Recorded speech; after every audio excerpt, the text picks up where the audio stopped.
পবিত্র ঈদ উল আজহা অর্থাৎ কুরবানির ঈদ। এই ঈদকে ঘিরে যেহেতু পশু কুরবানির মধ্য দিয়ে এই পবিত্র ঈদ উল আজহা উদযাপন করা হয়, সেই কারণে ঠাকুরগাঁয়ের যে পশুর হাটগুলো রয়েছে সেগুলোতে এখন ব্যস্ততায় সরব উপস্থিতি আমরা দেখেছি। যেহেতু আজকে থেকে প্রথম ছুটি শুরু হয়েছে, আমরা দেখেছি সাধারণ মানুষের পাশাপাশি যারা সরকারি চাকুরিজীবী ছিলেন তারাও তো আজকে থেকে এই যে পশু কেনা শুরু করে দিয়েছেন। কেউ তার প্রিয়জন এসেছেন, নিয়ে এসেছেন, কেউ সন্তান নিয়ে এসেছেন, অর্থাৎ কেউ স্বজন নিয়ে এসেছেন, কেউ এককভাবে কুরবানি দেবেন, কেউ বা 7 জন মিলে কুরবানি দিবেন, তাদের সকল সদস্যরা এসেছেন। এইভাবে পুরো এই ঠাকুরগাঁয়ের সদর উপজেলার যে মাদারগঞ্জ পশুর হাট রয়েছে, পুরো মাদারগঞ্জ পশুর হাটেই আমরা এই ক্রেতা বিক্রেতার যে একটা সরব উপস্থিতি এটি আমাদের নজর এসেছে। আমরা দেখেছি যে সকাল থেকে বেলা আরো যদি যত বেশি দুপুরের দিকে গড়াচ্ছে, সাধারণ মানুষ এবং ক্রেতা বিক্রেতাদের ভিড় আরো বেশি বাড়ছে। কেউ বারবার দেখছেন, কেউ দরদাম করছেন, কেউ ভালো খুঁজছেন, এভাবে নানান ধরনের কথাবার্তা কিন্তু আমরা এই যে হাক ডাকে, অর্থাৎ গরু এক পাশে যদি গরু বিক্রি হচ্ছে, আরেক পাশে ছাগল বিক্রি হচ্ছে, অর্থাৎ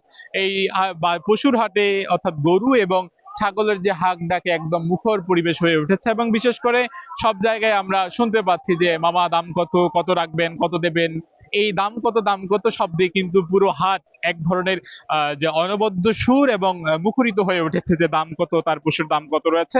আমরা বিশেষ করে যারা ক্রেতা রয়েছেন, অর্থাৎ যারা কুরবানির জন্য পশু কিনছেন, তাদের সঙ্গে আমাদের কথা হয়েছে, তারা জানিয়েছেন যে দামটা তাদের কাছে সবচেয়ে বেশি তারা গুরুত্ব দিচ্ছেন না, তারা গুরুত্ব দিচ্ছেন যেহেতু আল্লাহকে রাজি খুশি করবার জন্য তারা এই পবিত্র কুরবানির ঈদ উদযাপন করবেন পশু কুরবানির মধ্য দিয়ে।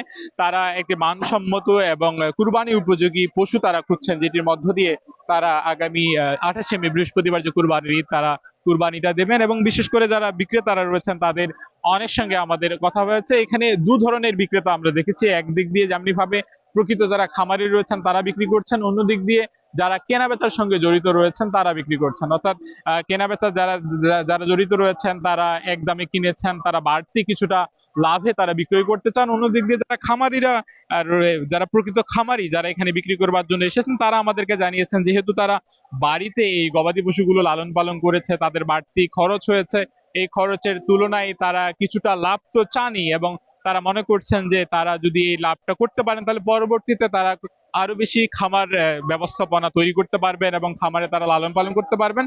তবে তারা কিছুটা অসন্তুষ্টি প্রকাশ করেছেন যে তারা ভালো দাম পাচ্ছেন না। তবে যারা ক্রেতা রয়েছেন তারা বলছেন যে তাদেরকে বাড়তি দামেই কিনতে হচ্ছে। এবং যেহেতু জেলায় 20টি কুরবানির হাট, পশুর হাট স্থায়ী এবং অস্থায়ী মিলে বসানো হয়েছে, এবং জেলা প্রশাসনের পক্ষ থেকে সার্বিক পরিস্থিতি ভালো রাখবার জন্য ইতিমধ্যে আমরা দেখেছি পুলিশ প্রশাসনের পক্ষ থেকে একটি টিম এখানে রয়েছে, আইন শৃঙ্খলা বাহিনীর।